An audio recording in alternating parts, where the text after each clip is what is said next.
Assalamualaikum warahmatullahi wabarakatuh dan salam sejahtera kembali lagi di Tengku Ruk Channel. Jadi untuk topik yang akan saya react pada kali ini adalah tentang satu organisasi yang terbesar di dunia guys, yang ada di Indonesia. Dan organisasi ini mempunyai satu pasukan yang dinamakan pasukan Banser. Dikatakan pasukan Banser ini melebihi 5 juta dia punya pengikut guys. Bayangkan 5 juta pengikut. Dan yang peliknya di sini, walaupun pasukan ini ramai, tetapi mereka tidak terniat sedikit pun untuk mengambil alih kerajaan ataupun pemerintah dan juga tidak membuat kacau guys. Jadi ayo kita semak tentang fakta Banser ini yang dikatakan sehingga menakutkan negara Israel. Bayangkan guys, pasukan Banser ini sangat ramai di Indonesia dan ini adalah salah satu organisasi yang terbesar di dunia guys, sehingga dia punya keanggotaan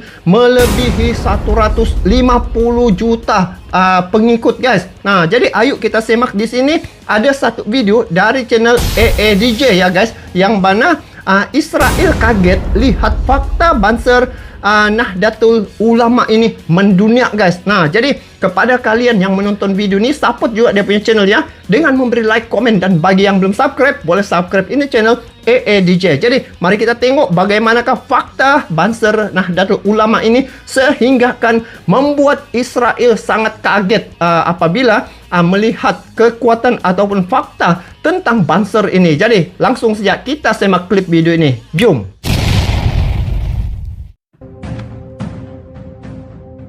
Chong salam Pancasila. Dan waktu itu saya menderekkan Katib Am PBNU untuk ketemu dengan Presiden Israel, Perdana Menteri Israel, dan Badan Wakaf Masjidil Aqsa untuk membantu menyelesaikan konflik Israel-Palestina. Ada pertanyaan menarik. Wow, dia menemui pemimpin Israel untuk membantu konflik Israel-Palestina. Wow. Dia bingung, kok ada ormas di dunia ini model NU. Warganya 90 juta, ya, punya paramiliter Banser waktu itu 5 juta, ya, 90 juta warganya punya paramiliter 5 juta. TNI sama Polri itu kalau digabung dua-duanya itu kayaknya nggak ada 2.500.000. Nah, ini Banser itu 5 juta. 5 juta guys. Ini tidak pernah dalam sejarah tidak pernah sedikit pun berusaha untuk menguasai atau mengambil alih kepemimpinan di Indonesia ini. Ini mereka heran, ini kalian ini nggak tahu caranya atau memang gimana katanya. Mereka heran. Kemudian saya jelaskan bahwa orang NU itu adalah murid-muridnya ulama yang punya sanad keilmuannya sampai kepada Rasulullah. Artinya kita belajar dari beliau-beliau, tidak pernah kita diajarkan untuk merebut kekuasaan atau menguasai. Yang kita diajarkan oleh guru-guru kita, kiai-kiai kita apa? Bahwa kita harus menjadi rahmat dan menebar kemanfaatan dan membantu bangsa Indonesia ini untuk lebih baik. Itu saja. Dan mereka nggak paham dengan jawaban saya, masih dalam keadaan bingung. Ya memang kalau sampean nggak paham dengan NU itu mau diceritakan kayak apa saja, Anda tetap akan bingung. Tapi itu nyatalah NU. Nggak ada memang di dunia ini, nggak ada ormas sebesar NU ini nggak punya tujuan untuk kudeta, itu nggak ada. Kira-kira begitu. Maka alhamdulillah awake dhewe ini dibimbing oleh ulama-ulama kiai-kiai NU yang insya Allah senantiasa istiqomah berkomitmen untuk NKRI. Saya betul-betul begitu. Itu ya, walaupun begitu ramai tetapi tidak ada niat untuk memberontak begitu, tidak ada pun berkaitan dengan macam ekstrim begitu ya. Tidak adalah yang dorang akan membuat perkara-perkara yang perkara ekstrim untuk menggugat pemerintah. Malah di anak murid ataupun dorang punya jalur ini adalah jalur para ulama guys. Wah. Bangganya saya melihat tadi apel Banser, saya membayangkan kalau Mbah Hashim hidup hari ini. Coba bayangkan betapa bangganya dengan barisan serbaguna dan betapa bangganya dengan kalangan muslimat dan juga berbagai banom-banom NU yang sudah mekar ketika NU berdiri tahun 1926 itu harus pura-pura membuat acara haulnya Mbah Holil di Surabaya. Ini berdirinya NU. tahun 26 itu sampai harus berpura-pura. Hari ini kita bisa bergerak terbuka, bisa apel di lapangan alun-alun Magelang dan sebagainya. Ini betul-betul barokah para ulama. Nah, Banser ini jumlahnya 7 juta Bapak Ibu sekalian. 7 juta ya? Ini soheh ini. 7 juta. Yang saya katakan tadi 5 juta itu mungkin info yang lama, ini terbaru ya. 7 juta ya guys, Banser. Gusmen kebetulan teman saya. Ini soheh karena berdasarkan data 7 juta. 7 juta. Polisi jumlahnya 463.000. Tentara kurang lebih 1 juta. Coba bayangin, taruhlah Banser itu nggak punya senjata. Taruhlah misalnya Banser itu mau ngelawan polisi dan tentara yang jumlahnya 1.500.000 orang. Karena tidak bersenjata, Banser itu taruhlah menang maju aja, ngegeruduk aja gitu. Taruhlah mati itu 3,5 juta separuh. 3,5 juta Banser itu bisa menguasai negara ini atas nama. Betul juga ya guys. Walaupun orang tidak mau punya senjata, sebenarnya dengan kekuatan begitu ramainya dia punya anggota, bisa untuk menguasai Indonesia tuh, dikatakan tadi di sini.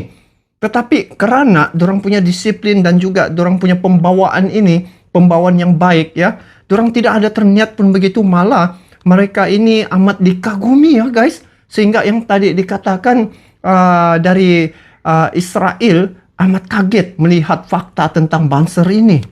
Wow. Nahdlatul Ulama. Apakah Nahdlatul Ulama mau? Gak mau. Kita tidak diajari untuk berkhianat terhadap negara ini. Tidak diajari untuk itu. Tidak diajari Kelompok lain untuk sudah pernah melakukan pemberontakan, Bu. Kartosuwiryo memproklamirkan diri di Tasikmalaya, negara Islam Indonesia, lalu membentuk Darul Islam, Tentara Islam Indonesia, membentuk kesatuan-kesatuan militer, memberontak pasukan Andi Aziz di Makassar, Karmuzakar di Banjarmasin, dan kemudian melakukan gerakan-gerakan negara Islam Indonesia hingga hari ini. Dan kemudian dia ada juga ya guys organisasi begitu yang bila ramai melakukan pemberontakan. Wah, ini bahaya juga nih kan kalau ada organisasi macam itu. Wah. Menjadi JI, JAD, JAK, JAT, JAS, MMI, MIT, MIB, NII, Khilafatul Muslimin. Ini semua pecahan negara Islam Indonesia yang ingin memberontak kepada negara Indonesia dan menjadikan Indonesia negara agama. Apakah ini pernah dilakukan NU? Tidak pernah. Patut pun NU nih kan, dia punya keanggotaan tersebar luas sampai di luar negara ya, sampai meliputi seluruh dunia. Dan dia punya pembawaan ini mengikut ajaran Nabi sebenarnya guys, dan berlandaskan Al-Quran dan As-Sunnah yang saya nampak NU tuh. Padahal NU itu adalah organisasi terbesar. Bansernya aja 7 juta. Belum kalangan Nahdien. Iya. Coba bayangin, begitu gampangnya kita menguasai. Dan ketika para ulama merumuskan bagaimana negara ini harus bergerak ke depan, membuat satu filosofi Gronslah, filosofi dasar dari negara kita, NU bisa saja mengintimidasi semua ulama dan tokoh nasionalis pada waktu itu untuk menguasai negara ini. Tapi para ulama NU tidak mau melakukan itu. Betul. Ulama-ulama NU merekrut berbagai tokoh agama nasionalis dan berbagai organisasi dari Muhammadiyah dan sebagainya untuk merumuskan bersama-sama bagaimana kita ke depan supaya kita tadi tidak saling gontok-gontokan. Tengok saja guys, dia punya pasukan Banser nih. Kalau ditengok merah saja macam ni, dari jauh ditengok macam ini pasukan elit, kok pasus guys berberet merah itu. Tengok, tapi inilah Banser guys. Ini baru sebagian ini. Lalu kemudian diputuskan sebuah al-asobiyah. Ini kata Ibnu Khaldun, Bu, dalam Al-Muqaddimah. Para ulama kita ini nggak bego, nggak bodoh. Beliau itu membuat rumusan bersama itu berdasarkan rujukan pemikir-pemikir Islam abad pertengahan. Namanya Ibnu Khaldun, namanya Abu Bakar Ahmad Ad-Dinawari. Ada kitab namanya Al-Mujalasah wa Jahirul Ilmi yang membahas tentang bagaimana membela negara. Wih, semangat orang nih guys. Dan tengok. kemudian merumuskan Pancasila dengan Bhinneka Tunggal Ika, yang kemudian setelah kita teliti hari ini ternyata terilhami dari tulisan Ibnu Khaldun dalam Al-Muqaddimah pada abad ke-13. Coba, ulama kita ini nggak begitu aja memikirkan itu. Oh kemudian kalau kita berpikir hari ini al-asobiyah itu adalah Pancasila, ya itulah hasil rumusan para ulama. Karena dulu Nabi ketika menguasai Madinah, guys, beliau langsung membuat satu piagam Madinah sebagai tonggak kesepakatan bersama antara suku Aus dan suku Hazrat, pribumi dan pendatang, yang kemudian disatukan dalam Muhajirin dan Ansor, dan menyatukan orang-orang Nasrani dan orang Yahudi menjadi satu entitas bersama bernama negara Madinah dengan piagam Madinah. Piagam Madinah ini mengatur apa? Mengatur hak dan kewajiban yang sama antara orang-orang yang berbeda, ya. Lalu kemudian mengatur juga semua bahwa manusia siapapun di Madinah, harkat dan martabatnya harus semuanya diakui tanpa melihat latar belakangnya, suku maupun agama. Ini yang dibawa nih oleh Banser. Dari sini kemudian memecah dua pemikiran tadi yang saya sebutkan. Abu Bakar Ahmad At-Tinawari menulis Al-Mujalasah wa Jahirul Ilmi, merumuskan itu. Artinya apa? Membela negara itu adalah hukumnya wajib. Ini juga yang kemudian oleh Mbah Hashim ditekankan kepada kita semua adalah. Oke, nah itu sejak dia punya fakta ya guys. So sebenarnya apa yang saya nampak di sini, Nahdlatul Ulama ini sebuah organisasi yang dari segi dia punya pembawaan dasar tuh ya, dia tidak bercanggah dengan ajaran Islam, dan juga dia dalam menjaga hubungan ya sesama manusia itu dari segi kemanusiaan. Mereka menjamin juga keselamatan dan juga dari segi sosial yang bukan beragama Islam begitu ya. Dan menariknya di sini, apabila terlalu ramai begini dia punya anggota, dia dapat membentuk ya organisasi ini seumpama dia tidak terlibat pun ataupun tidak memasukkan elemen-elemen yang bersifat ekstrim. Dan pastinya kumpulan ataupun organisasi seumpama ini mempunyai panutan yang harus dicontohi ya, sebab bila kita melihat sebahagian organisasi ya, tidak pun ramai, tetapi apabila diorang merasa kuat begitu, mereka sudah mula menggugat ya pemerintah. Lepas tu ada sejak provokasi ya untuk merosakkan satu-satu pemerintahan begitu.